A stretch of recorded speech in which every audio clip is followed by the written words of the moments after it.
Hi guys, and welcome to another episode of Kabir Considers. In this video, we're going to react to the most iconic restaurant in every US state. This is going to be really hard because some states like California, New York, even states like Illinois, Chicago's a city, they're going to have hundreds, if not thousands of restaurants. So to whittle it down to just one, it's going to be really hard. And no matter which one represents each state, there's going to be people who are going to be like, no way, come on, you should have picked X or Y or Z. So it's going to be fun. And not only that, when it comes to food videos, I'm very much a visual eater. Like if I see something that looks tasty, it elicits the same thing as if I were actually looking at the plate of food. So this is going to have me hungry. From the most historic to cult favorite storefronts, here's each state's most iconic restaurant. In 1958, John Big Daddy Bishop opened Dreamland in Tuscaloosa, Alabama. The barbecue joint's most iconic dish is the pork spare ribs. They are cooked over a hickory wood fire pit and basted with the restaurant's signature barbecue sauce. Club Paris is Anchorage's oldest steakhouse. Serving since the late 1950s, the restaurant is known for its steak. The hamburgers are even made with filet mignon. Wow. El Charro Cafe has been around for nearly 100 years. Not only is it historic, it's also the birthplace of the chimichanga. The Root Cafe is a farm-to-table restaurant offering a variety of things, like farm-fresh groceries, handmade burgers, locally sourced brats, and baked goods. Pink's Hot Dogs has been a Hollywood staple since 1939. Wow. The stand serves over 2,000 hot dogs and hamburgers a day. The options are creative, and the menu even offers a hamburger with a hot dog in it. A hamburger with a hot dog inside? Come on now. Come on. Corn Exchange is Denver's most historic eatery. The restaurant opened in 1893, and Presidents Teddy Roosevelt, Dwight Eisenhower, Jimmy Carter, and Ronald Reagan have dined there. One of the most popular items on the menu is the Rocky Mountain oysters, or deep-fried bull testicles. Oh, no, I can't. I can't. I'm open-minded, but I don't know. I'm not ready. I'm not ready for this. Louis' Lunch is recognized by the Library of Congress as the birthplace of the hamburger sandwich. If you want to get a taste of the hamburger yourself, be prepared to follow a few rules. Wow, hamburger Patties can only be cooked medium rare, and there are no condiments. No ketchup? While a charcoal pit might look like your typical shake and burger joint, this institution has been a favorite for Delawareans for over 60 years. President-elect Joe Biden has been a fan and used to eat there with his son Beau. What started as a small lunch counter in 1913 has now turned into a Miami destination. Joe's Stone Crab's most popular item is, obviously, the Stone Crabs. They're expertly cracked and enjoyed with mustard sauce. Busy Bee Cafe is an Atlanta destination for fried chicken and other southern fare. This place has always been busy, like the restaurant's name, and historic figures like Martin Luther King Jr. and President Barack Obama have dined at the restaurant. Waiahole Poi Factory started as a poi factory in 1905. Now it is a restaurant that serves dishes that you would find at a traditional Hawaiian luau. As its namesake, the eatery continues to hand-pound its poi, which is made from taro root. Westside Drive-In. How do you eat poi? Like, what do you eat it with? Do you dip it in like a sauce or something? This famous Idaho ice cream potato looks like a baked potato, but it really isn't. Vanilla ice cream is dusted in cocoa powder and topped with whipped cream and chocolate. Gene and Jude's is famous for its depression dogs, which shouldn't be confused with the Chicago. That name, the depression dog. I don't know, just that tickled me. Chicago-style hot dog. The hot dog is dressed in mustard, green relish, onions, sport peppers, and a heaping fistful of French fries. Wow. St. Elmo Steakhouse is an old-school establishment known for its steaks and spicy shrimp cocktails. Fong's Pizza in downtown Des Moines is popular for its funky concept. It is most known for incorporating Asian flavors into its pizzas. The most famous is arguably the Crab Rangoon Pizza. Joe's Kansas City Barbecue is famous for its award-winning ribs, but its unique location is also a reason why thousands visit every day. The barbecue joint is located outside a The color on those ribs. gas station. The Brown Hotel is home to a Louisville culinary icon, the Hot Brown. It's basically an open-faced turkey sandwich with bacon and Mornay sauce, which is a bechamel sauce with melted Gruyere. Since 1862, Café du Monde has been a New Orleans tradition. The coffee shop churns out delicious beignets 24/7, except on Christmas Day. The fritters are dusted with powdered sugar and often enjoyed with the store's famous chicory coffee. Red's Eats in Wiscasset has line. Oh my lord. Now that is a good portion of lobster. My god, how much is this? And can somebody send me one of these by mail? Wow, that is a lot of lobster. I would just yum. Lines out the door during peak season, and for good reason. The restaurant's lobster rolls are time and time again considered the best in Maine. Each lobster roll is stuffed with a whole lobster's meat and a side of melted butter. How much? When you think of Maryland, you think of crab cakes, and Fadley's Seafood is the most iconic place to get them. The award-winning crab cake recipe is made with giant morsels of blue crab, which are then mixed with mustard and Maryland's favorite seasoning, Old Bay. Wow, Chopped saltines are also added to give them added fluffiness. Union Oyster House is Boston's oldest restaurant. Established in 1826, the restaurant is considered a National Historic Landmark and is home to some of the best clam chowder in the city. I never thought that I would like clam chowder until I tried it last year, and it is delicious. I don't know why I thought I wouldn't like it. Maybe it was the color of it, but so tasty. Buddy's is where Detroit-style pizza was invented. It's kind of like a Sicilian-style pizza, except the key characteristic for this regional specialty is the pan it's cooked in. Legend has it that owner and inventor Gus Guerra got the thick steel pans from a friend who worked in a factory. Acting like a cast iron skillet, this cooking method makes the pizza get a crunchy exterior with caramelized cheese stuck to its edges. Ooh, I like the look of that. Matt's Bar in Minneapolis boasts of inventing the Juicy Lucy, a cheese stuffed. The Juicy Lucy. That's a hell of a name. Sounds a bit, maybe it's just my brain that's in the gutter. Stuffed hamburger.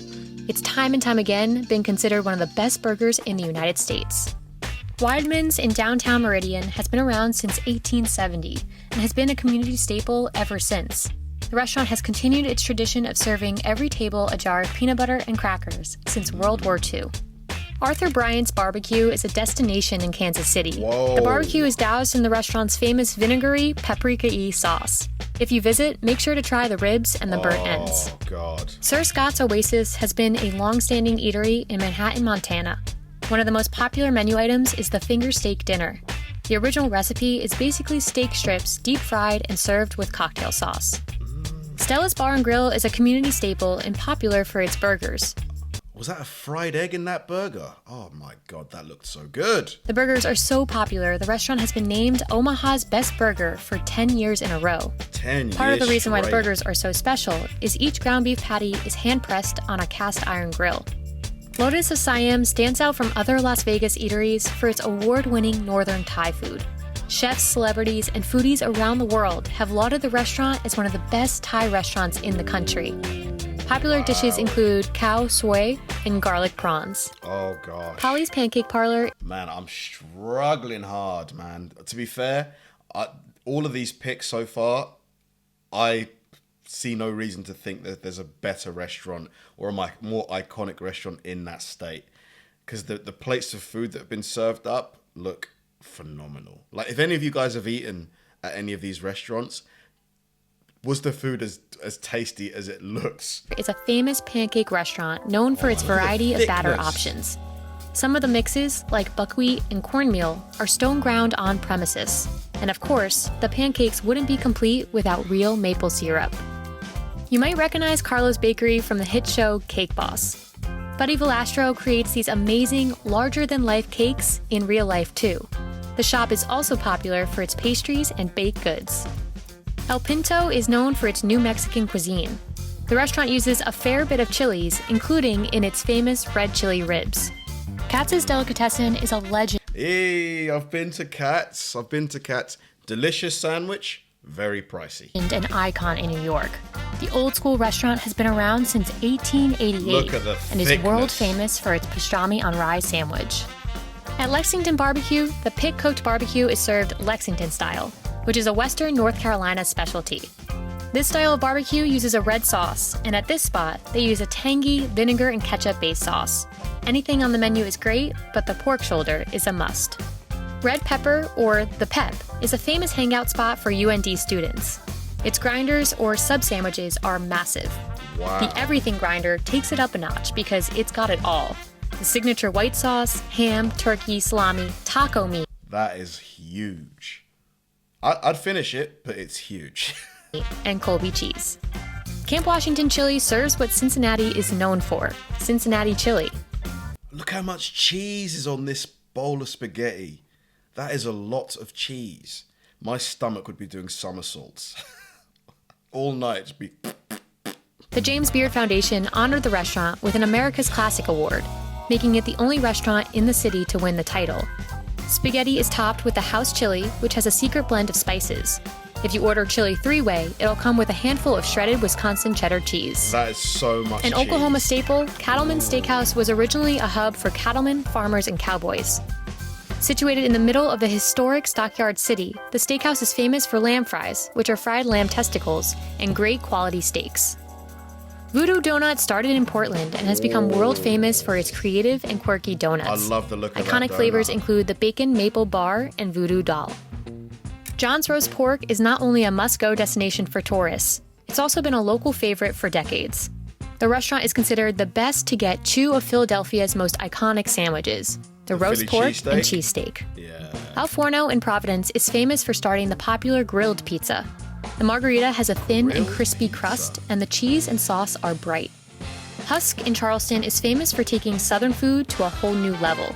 The restaurant only uses ingredients that are from the South, and the menu is constantly changing. Cattleman's Steakhouse isn't your typical white tablecloth restaurant. Wow, look at the size and thickness of this steak. This looks like 1.5 inches thick. That is a big steak. While the restaurant serves quality That's too rare for me. I mean, come on. A good vet could bring this back, honestly. Black Angus steaks and delicious prime rib, the dining experience is casual. You can still find sawdust on the floor, a tradition that started when owner Myrtle Arch opened the restaurant with his son in 1986. Prince's Hot Chicken is the originator of Nashville's hot chicken. Prince's authentic recipe is kept a secret, and the kitchen is always closely guarded. Whatever goes into this fiery dish, locals and tourists can't get enough. Considered by many to be Austin's best barbecue joint, Salt Lick is known for its smoked meats that are grilled wow. on top of a giant pit. Oh my. While you can't go wrong with anything on the menu, the brisket especially does Texas proud. If I lived in America, man, I've said this at least 10 times. I would be huge. I would be huge, honestly. Unless I was like super diligent with exercise, I couldn't resist eating out like twice a week. At least twice a week. I would be so big. Crown Burgers is a small fast food chain that is based in Salt Lake City. Its famous Crown Burger is a cheeseburger with hot pastrami. Maple Sugar and Vermont Spice in Killington makes its own maple syrup and serves it alongside the restaurant's breakfast items. The part gift shop, part restaurant is considered one of the best breakfast spots in town. Since 1935, Riverside Lunch has been a no-frills local favorite for its hand-pressed, greasy in a good way burgers. Beecher's started in Pike Place Market and has become a Seattle staple. Is that The cheese? restaurant makes its own signature flagship cheese, which is a key ingredient to its award-winning mac and cheese. Pies and Pints is a famous restaurant known for its unconventional pizzas. The grape and gorgonzola pie is Grape on a pizza? I'm not sure. I mean, I'm pretty open-minded, but grapes on a pizza? Would you guys try that? I don't know. a crowd favorite for its sweet and savory combination. Leon's Frozen Custard is an iconic destination in Milwaukee. It's been around since 1942, and upon entering the drive-in, guests can feel like they're traveling back in time. Wow, The famous look at custards that. are thick, creamy, and delicious. The luxury diner is situated inside what used to be a trolley. The restaurant is popular for its hearty fare, including the green chili, country fried steak, and corned beef hash. Big portion. While they aren't states, here are the most iconic restaurants in Washington, D.C. and Puerto Rico. Ben's Chili Bowl is an iconic diner and landmark in the D.C. area. While the menu offers the usual diner items, the half smoke, a chili hot dog, is the signature item. The lechon from El Racho de Apa comes from a whole roasted pig. That looks Because good. it's cooked for more than 5 hours, the skin is super crispy and the meat is juicy. The dish is paired with pigeon pea rice and plantains. What foods do you think we should cover Wow. next? Let us know My in the comments. God. I need something to eat. Man, oh man. That might just be the best, or at least in the top 3 food sort of reaction videos I've done, man. I just don't know where to begin. There were at least 10 that stick in my mind. So the lobster roll, that was just a ridiculous amount of lobster. Like, the lady said a whole lobster's worth of meat is put in a roll. That is a lot of lobster. I would pay good money for that. The Texas barbecue, all of the barbecue places, to be honest. The pizza place, the one where the pizza was like a square and the edge was like so crusty at the bottom. Oh, wow. You know, just the burger. There was a burger, I think it was in California. I had a fried egg in there. Man, oh man, I need something. I've not eaten yet. I don't usually have breakfast, but now I just want to get something super indulgent, like a big plate of pancakes or something, just to kind of satisfy this itch I've got now. Thanks for watching, guys. If you enjoy my videos, please help me out by liking and subscribing.